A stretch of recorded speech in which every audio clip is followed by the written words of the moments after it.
Bonjour à toutes et à tous, c'est bien Lilian qui vous parle, le nouvel infiltré si on veut. Vous êtes bien sur LMTV et on est aujourd'hui, comme vous le voyez, à Semur-en-Vallon, au musée au train de Semur-en-Vallon. On va rejoindre l'équipe, voir ce qui s'y passe, le personnel qu'il y a ici. Donc il y a d'abord Christian, le gérant de ce lieu incroyable. Bonjour Christian. Bonjour Lilian, bonjour à tous et à toutes. C'est un plaisir, le lieu est magnifique. On va parler de la gare peut-être un peu après, mais d'abord les présentations de tout le monde. Eden aussi. Oui, bonjour. Alors quel est ton rôle ici, Eden? Eh bien, j'ai été stagiaire, maintenant je suis saisonnière et je vais être alternante. Donc le but c'est de faire bouger les choses et puis voilà quoi. Donc qu'est-ce que tu fais ici exactement? C'est quoi ton rôle précis? Là je suis saisonnière, donc je peux être à l'accueil, je peux être au musée, je peux être voilà, un petit peu partout. Je peux être aussi conductrice de train. Et après, quand je serai en alternance, je m'occuperai encore plus des réseaux sociaux et puis voilà, les choses principales quoi. Okay. Tu as appris des choses en travaillant ici, des choses nouvelles, tu as dû découvrir un maximum de trucs passionnants? Bah oui, déjà, moi je connais pas trop le ferroviaire, etc. Mon grand-père était dans le ferroviaire, mais moi je connaissais pas du tout. Donc déjà, j'ai appris à conduire un train, donc ça je savais pas du tout faire. L'accueil aussi, parce que j'apprends en cours, parce que je suis en BTS tourisme, donc j'apprends sur le papier, on va dire, mais j'avais jamais vraiment palpé les choses, on va dire. Donc là, c'était la première fois. Et puis l'accompagnement au musée, accompagner des gens, etc., c'était aussi la première fois. Donc j'ai appris beaucoup de choses déjà, oui. D'accord, merci beaucoup. Je vous propose qu'on aille voir la gare aussi, parce que la gare, elle a aussi de la tronche. Donc je vous propose de voir déjà ce train qui est coloré et qui est assez sympa. Donc voilà, un train. Il y a combien de places dans le train, Christian? Alors 40 places, ce qui a un avantage aujourd'hui et en ce moment, puisque le pass sanitaire est obligatoire à partir de 49, donc les gens ont la chance de ne pas avoir besoin de montrer leur pass sanitaire pour venir chez nous. D'accord. On appelle ça des wagons finalement, ce qu'on voit? C'est des petits wagons? Alors on va pas appeler ça des wagons parce qu'en chemin de fer on appelle ça des voitures. Des voitures. Donc c'est bien des voitures en effet. Donc on voit qu'il y a des petites voitures et qu'il y en a une assez conséquente à l'avant. Pourquoi cette différence? Alors tout simplement parce que c'est la voiture pour les handicapés, puisque nous sommes labellisés Tourisme Handicap. Et donc par conséquent, la voiture a été construite pour pouvoir recevoir 4 ou 5 fauteuils. Donc elle sert donc pour les handicapés qui ne peuvent pas sortir de leur fauteuil, mais aussi pour les gens qui ont des poussettes, enfin tous les gens qui ont des déambulateurs, enfin tout ce qui est possible. Et quand elle n'est pas utilisée handicapée, elle a des strapontins pour les, entre guillemets, des clients lambda. D'accord, donc c'est un bon point. Déjà, c'est accessible à toutes et à tous. Vous pouvez nous faire un petit mot sur la gare, on en parlait juste avant en off. Donc vous l'avez construit vous-même? Alors tout le site a été construit par des bénévoles. Ici, à Semur-en-Vallon, il n'y a jamais eu de train. Donc c'est la première fois que le train a roulé, c'est en 1970. Donc voilà, depuis, ça a évolué. Il y a des voies, des gares, un quai. Alors le bâtiment voyageur que vous voyez là a été construit par les bénévoles. Sachant que les gens nous disent, il est très bien restauré. Oui, forcément, c'est les bénévoles qui l'ont construit. Voilà. Merci beaucoup Christian, merci beaucoup Eden. Je vous propose qu'on aille maintenant là où tout se passe, le musée au train. Donc on est arrivé gare de Cauville, on a changé de village Christian, comment ça se fait en quelques minutes on change de village? Tout à fait, le train est parti de la gare de Semur-en-Vallon et puis il est arrivé à la gare de Cauville, puisqu'on arrive au musée de Cauville, donc c'est bien la gare qui correspond au musée. D'accord, alors toi Eden, du coup tu as conduit le train. Est-ce que tu peux nous montrer rapidement comment ça se passe de conduire le train rapidement? Oui, venez avec moi. Allez, c'est parti. Suivez-nous. Alors, parce que là c'est de la vieille machine j'ai l'impression. Alors du coup, vous avez assez un peu de bruit quand même. Ouais. Donc vous avez le train, le frein, pardon. Vous avez différents numéros et en fait c'est pour mettre la vitesse. Donc 10 pour quand il y a écrit là-bas 1, il faut mettre sur 10, etc. Donc ça va de 10 à 60. Quand c'est 10, ça va lentement et quand ça va 60, ça va très vite. Donc voilà. J'ai senti que ça secouait pas mal pendant le train.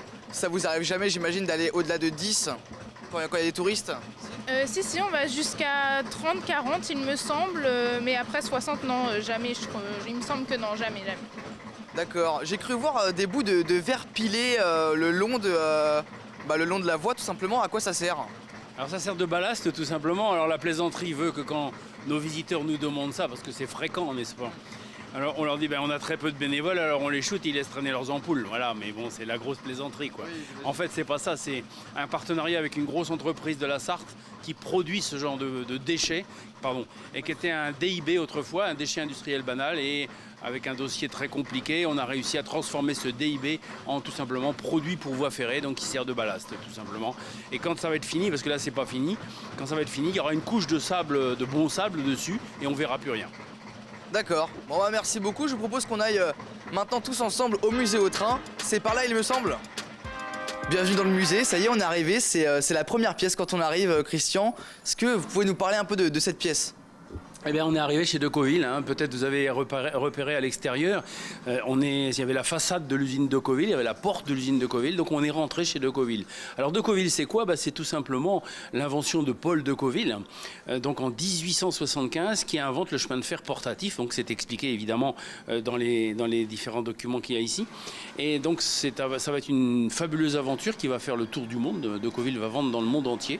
Et donc l'idée, c'était de retracer cette aventure ici. Parce qu'en fait, Decoville, c'est vrai que beaucoup de visiteurs ne connaissent pas. Et c'est vrai aussi que certains connaissent par le petit wagon en V, puisque ça a été la spécialité de Decoville. Donc voilà. Et donc ici, dans cette pièce, on est chez Decoville, on a les bruits de l'usine, on est dans l'usine, on a des caisses, on a des explications, on a le premier wagon que Decoville a fait, on a plein de choses. Et on a voulu en plus y rajouter le fait que dans la Sarthe, en même temps que Decoville, alors Decoville, je rappelle l'histoire, 1875-1970, en même temps, dans la Sarthe, il y avait une grande usine ferroviaire qui était Carrel et Fouché, où il y a le lycée Yourcenar au Mans aujourd'hui, c'est-à-dire derrière la gare. Et on bascule dans cette pièce-là. En même temps qu'on parle de l'usine Decoville qui était à Corbeil, on parle de l'usine Carrel qui était au Mans. Et donc on a mis la maquette déjà, on a mis un poste de conduite qui a été fabriqué chez eux, on a une vidéo, on a des explications. L'idée, c'est bien de rendre hommage à cette grande usine qui a été démolie en 1987. Donc voilà, donc les gens ici sont plongés dans cette affaire-là. Et en plus, ils ont le film, et puis quand ils entrent là, ils peuvent appuyer sur un bouton. Et Paul Decoville les accueille et leur dit qui il est et qu'est-ce qu'il a fait. Voilà pour cette pièce-là. Et donc dans les différentes vitrines, il y a plein de choses différentes. Qu'est-ce qu'on peut y voir dans chaque vitrine à peu près de choses qui n'ont rien à voir ? Non, en fait, là, ici, dans ces vitrines-là, l'idée, c'était d'expliquer, à partir du début, donc de 1875 jusqu'à 1970, qu'est-ce qu'a fait Decoville ? C'était quoi ? Alors, on l'a fait sobrement, évidemment. Et c'était une usine de 15 hectares et puis presque 2000 salariés. Mais on l'a voulu expliquer aux gens, aux visiteurs, qu'est-ce que c'est que cette aventure et pourquoi ça a été aussi important. Sachant que Decoville a vendu dans le monde entier.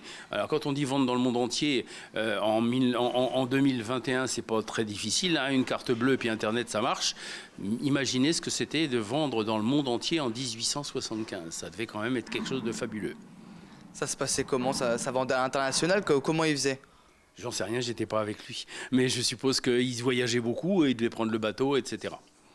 Ok, super. Il y a une nouvelle partie du musée, c'est le métro, c'est bien ça ? Il y a plein de choses dans le musée, mais il y a notamment la station de métro qui est nouvelle cette année. Je propose qu'on y aille tous ensemble, qu'on aille voir ça. On va rejoindre Eden qui nous attend là-bas. C'est parti. Voilà, ça y est, on est arrivé à la rame de métro, un métro Decoville de l'époque, on le précise. Mais d'abord, on va parler un peu de tous ces accessoires, enfin, c'est pas des accessoires finalement, mais de toutes ces choses qu'il y a là. Oui, alors ce secteur-là, pour les auditeurs de LMTV et les spectateurs de LMTV, autrefois c'était le bazar dans ce coin-là, c'était un range bazar. Et là, on a tout réorganisé, donc on a peint le sol, on a monté une voie et on a restauré des wagons qui représentent ce qu'a fait Decoville. Donc il y a plusieurs modèles de wagons, donc, vous voyez, pour les objets fragiles, pour les pierres, pour les colis, et le fameux wagonnet en V la spécialité de Decoville. Donc voilà. Et là, il va arriver 3 locomotives qui vont meubler ce secteur-là. Donc et là, autant dans la pièce d'origine qu'on a été tout à l'heure, on a parlé de l'aventure de Decoville en tant que grande entreprise et inventeuse de choses. Là, on va montrer le matériel tel qu'il était, avec les photos, à quoi ça servait. Donc voilà, c'est dans ce secteur-là. Et rapidement, c'est quoi ça ressemble à un vélo, si on veut, avec une selle et un guidon, une sonnette même. Alors le vélo, il n'est pas de Decoville, lui, par contre. Mais par contre, il est quand même très spécifique à la voie étroite, à la voie de 60 cm, parce qu'en fait, c'est un vélo de chef d'équipe dans les mines. Et celui-là, il vient de Noyant-la-Gravoyère, c'est-à-dire la mine de fer qu'il y avait dans le Maine-et-Loire. Et c'était le vélo du chef d'équipe qui allait voir ses ouvriers, les ouvriers mineurs, dans les galeries. Donc c'est un vélo de chef d'équipe de mineurs. D'accord, bah merci beaucoup pour tous ces renseignements. Eden, maintenant peut-être que tu vas pouvoir nous parler un peu plus de cette rame de métro authentique. C'est quand même magnifique, on va peut-être même pouvoir aller dedans parce qu'il y a de la lumière et tout, c'est incroyable. Donc est-ce que tu peux nous en parler plus en détail? Alors oui, donc c'est un métro parisien donc, qui a été créé par Decauville. Il a été mis en service de 1930 à 1983. Donc voilà ce que je peux vous dire. Donc les visiteurs adorent venir voir ce métro parisien qui est vraiment en état, c'est vraiment incroyable. Ouais, il y avait même marqué défense de fumée et de cracher. J'en parlais à Christian juste avant, il me disait c'était parce que c'était l'époque de la tuberculose. Donc moi ça m'a un peu étonné de voir cette inscription. Donc on peut même voir toutes les lignes là, de l'époque. Là c'est la ligne 8 par exemple. Donc voilà un exemple de ligne finalement. On va pouvoir sortir du métro, on va se faire le petit tour jusqu'au bout, jusqu'à la sortie. Et on va pouvoir conclure sur la petite façade de métro comme on les connaît avec la faïence blanche. Je ne sais pas trop si c'est de la faïence d'ailleurs, mais voilà la station qui est là, qui est reconstituée. Christian, qui a fait cette station là comme ça?